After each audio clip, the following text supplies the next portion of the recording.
On August 8, 2022, the United States Secretary of State Anthony Blinken spoke in Pretoria, South Africa, about the Biden administration's strategy for sub-Saharan Africa. In his speech, he cited the Afrobarometer. Afrobarometer is a non-profit company headquartered in Ghana. It's a Pan-African non-partisan survey research network that conducts public attitude surveys on democracy, governance, the economy, and society. It published a report in November 2021 titled "Africans Welcome China's Influence but Maintain Democratic Aspirations." Their key findings state that almost 2/3, 63% of Africans say the economic and political influence of China in their country is somewhat positive or very positive, while only 1 in 7, 14%, consider it negative. Views on U.S. influence are almost identical, 60% versus 13%, while a majority, 59%, of Africans say China's economic activities in their country have some or a lot of influence on their economy. That proportion has declined sharply over the past 5 years from 71%. This would lead us to consider the economic impact of China in Africa. According to the Observer Research Foundation, in its publication dated August 2020, titled China's Belt and Road Initiative, Implications in Africa, states that since 2000, it has provided cumulative loans of $143 billion in Africa, with half of them given over the last 4 years alone, making it Africa's largest bilateral creditor. A closer examination of the Belt and Road Initiative with specific focus on energy projects provides greater clarity into the projects undertaken over the last 2 decades. We look to the World Resource Institute, which is the global non-profit organization that works with leaders in government, business, and civil society to research, design, and carry out practical solutions that simultaneously improve people's lives and ensure nature can thrive.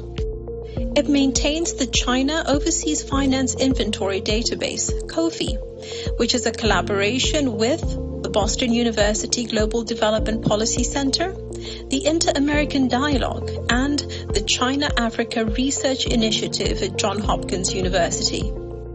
The China Overseas Finance Inventory Database, COFI, includes power generation projects in the Belt and Road Initiative BRI countries, financed by Chinese corporations and banks that reached financial closure between 2000 and 2021. Upon analyses of their data, we discover that the number of energy projects per African country reveals that Ethiopia has the largest number of energy projects at 14, followed by Zambia at 9, and third is South Africa with 7 projects. When we examine the data from a gross generating capacity of plant, that's in megawatts by African country, we discover that South Africa has the largest gross generating megawatt capacity at 10,000, followed by Nigeria at 5,000 and 3,000 in Ethiopia. From a total investment perspective, we discover that Nigeria has the largest investment at $7.1 billion, as compared to Angola, which is $5.2 billion, and third is South Africa with $4.5 billion. A cross-comparison of types of fuel to African country illustrates that hydropower dominates and is present in 22 African countries. Solar PV and coal are prevalent in 8 countries respectively, followed by gas in 6 countries. A cross-comparison of total investment amount versus number of plants and categorized by fuel type provides some very interesting insights. It reveals that hydropower accounts for the largest number of plants at 58. It also accounts for the largest investment at $26 billion.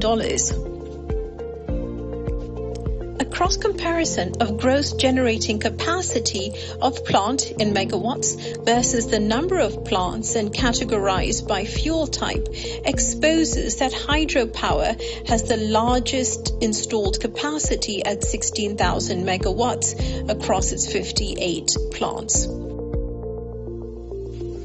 Our last data slide is energy project commission year by country. What we discover is the extensive level of activity, with a total of 69 projects commissioned between 2000 and 2030. Zambia and Ethiopia have the largest number of commissionings at 6 each. The last scheduled commissioning is in Nigeria in 2030 of a 3,048 megawatt hydro plant.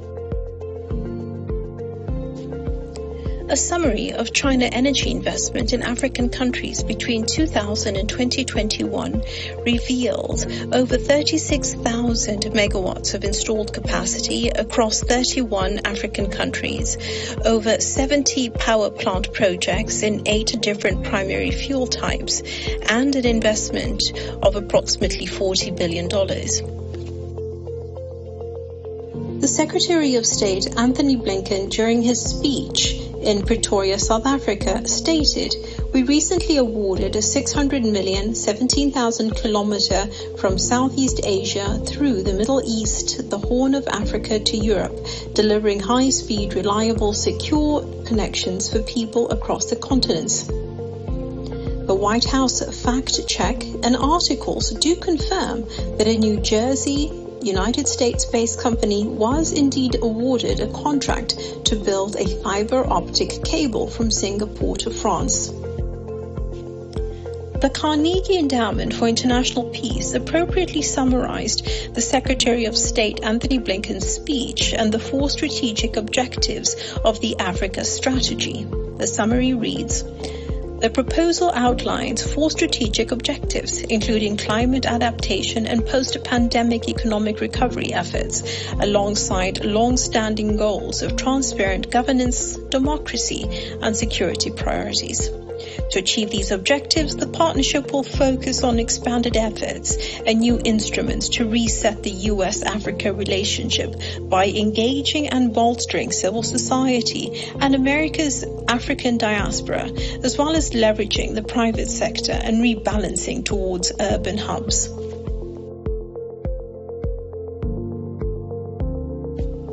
In my view, the clear difference in approach between China-Africa relations versus America-Africa relations provides insight on the need to redefine relations.